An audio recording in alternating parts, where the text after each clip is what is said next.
Hello guys, welcome back to Zach Anime Studios, your channel number one for graphic design, coding and animation. So guys, welcome to this amazing channel, and I just want to say thank you so much for guys subscribing to this channel. Guys, menishangaza guys, I was just sleeping and then boom, we are almost like 300 subscribers guys. This is amazing and I'm so glad guys you guys are watching us. And today was another beautiful morning whereby we just wanted us to talk. We wanted to talk about the best practices about Laravel guys. So number one, Moya, you have to adhere to Laravel folder structures, right? Today I'm not holding that front view of Laravel folder structures, but you have to adhere to the folder structures of Laravel. That is the models, the views, the controllers, the roots. So guys, where there is model, use model. Where there is views, use views. Where views are for holding the HTMLs of a website. Where there is models, they communicate directly to the databases.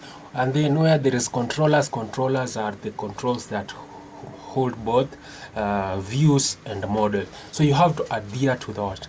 And then the second thing, number two, you have to use ORM for SQL, that is for database interaction. So that's one, avoiding SQL injection and maybe somebody putting an extrusive code that can manipulate your database. Okay, so you have to use that. And then another thing I've also almost like forgetting was the environment. Okay, the env files. So the folder structure, follow that the way it has been implemented. And also now this one comes to when you are going live, right? When you are going live, ensure that before you even submit your project now to the public world, you have to ensure you have to test it first before you release it, because maybe you are uploading and still on the development mode, and then you have to close that development mode to production mode so that other errors are not open to people, or somebody might not understand your folder structure when you are in production mode.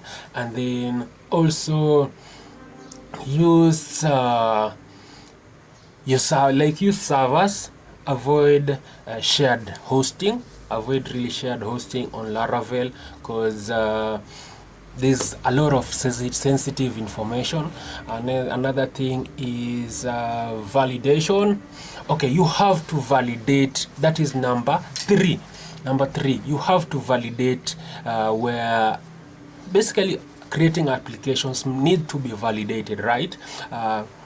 If you are inputting files or if you are inputting data into to your system, they must be validated to be correct, using the right format of data. So that is, validation must be implemented. And then 4, error handling. Error handling is the implementing proper handling of errors to avoid basically you capture the capturing and logging of errors gracefully, so that you can know where the problem is. So basically whatever is being done on your application is being captured and logged correctly, and then you can also follow up that.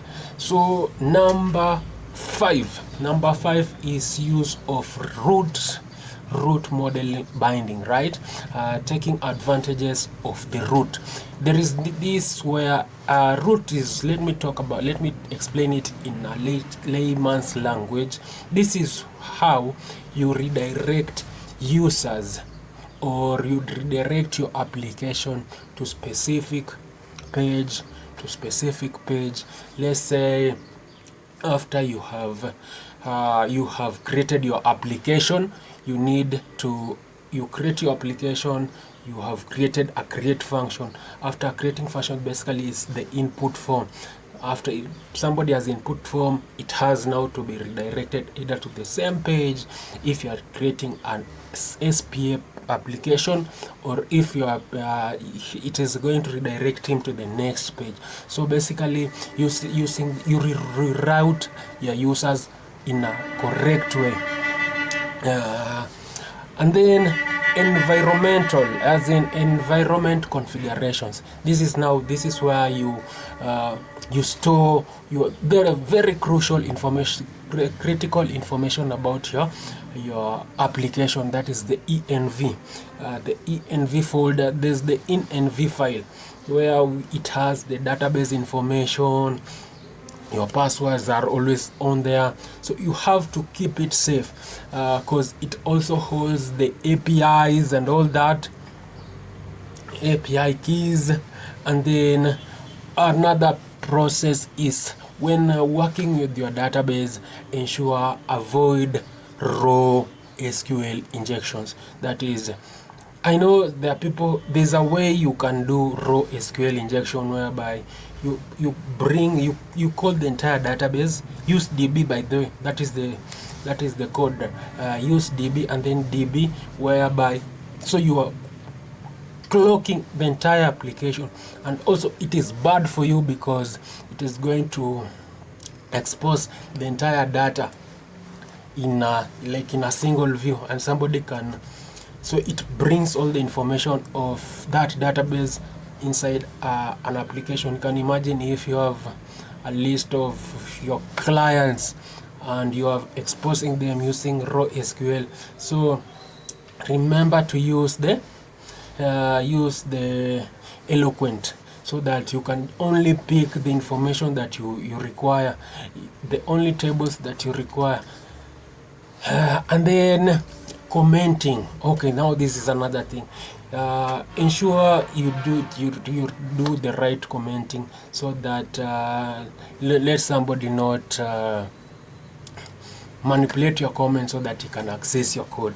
Okay, composer packages. You must ensure that you update your composer packages, because Laravel is updating day in, day out. A few months ago when I started, we were on Laravel 8. Right now we are Laravel 10. And trust me, there is the transition from Laravel 8 to Laravel 10. You must ensure that your code is up to date. There was problem with Vite. So you guys, you can see that it is a story from like when I started. Right now we are Laravel 10, and code, it does not change that much, but there are codes that may become invalid, or so not really invalid, but they have improved on it. They have fixed they have improved and they have fixed the security, that is. And then also, as a developer, you have to use security measures while working with forms, like preventing cross-site scripting, the CRS and SQL injections. And then always, that is number 10. I'm sorry, there are stages that I missed, but there's number 10. Avoid, that is, always do performance testing on your application. Because, hey guys, thanks to my beautiful friend there, he normally does performance testing. Guys, if you have an application and you want somebody to help you out in performance testing, just reach me out. I will give you his code and his number, his digits. So guys, this is my friend from Canada, and he has an amazing company that does that. So guys, we are still there. And then also use Git. And then another thing that is very important, we have to use, okay, right now ChatGPT is around, guys. If you don't know how to code, you can learn how to code very easily. And the way to do about it is, you can use ChatGPT. If you are not going to use ChatGPT, guys, you have to learn to use ChatGPT so that you cannot be, if you are not going to consume ChatGPT will face you out. That is my word for the day. And then keep your Laravel project updated so that you can avoid the bugs and all that. Basically the bugs that come with upgrading your system from previous version to another version. And also there are other code that I think there is the code pilot. I think this code pilot. You can still use that, and then you can also follow on prominent web developers like Laravel Daily. That guy is amazing. I love him so much that he's like my father to Laravel. So guys, you also have to have mentors on mentoring you about Laravel, and also you have to watch other Laravel videos from other great-minded people like Laravel Daily. Shouts out to him, guys, and thank you very much. So guys, I'm so grateful today that you guys are watching this video and we are hitting that numbers, guys. It's I'm really humbled and thankful. It's very, very grateful from the bottom of my heart that, guys, we have reached this far and we are continuing to do this. So guys, subscribe to this amazing channel and be part of this amazing community, and God bless you so much. Subscribe, tell your friend, tell your nyanyes, don't be lambistic, and just be you, and just be you. So guys, thank you, and thank you very much.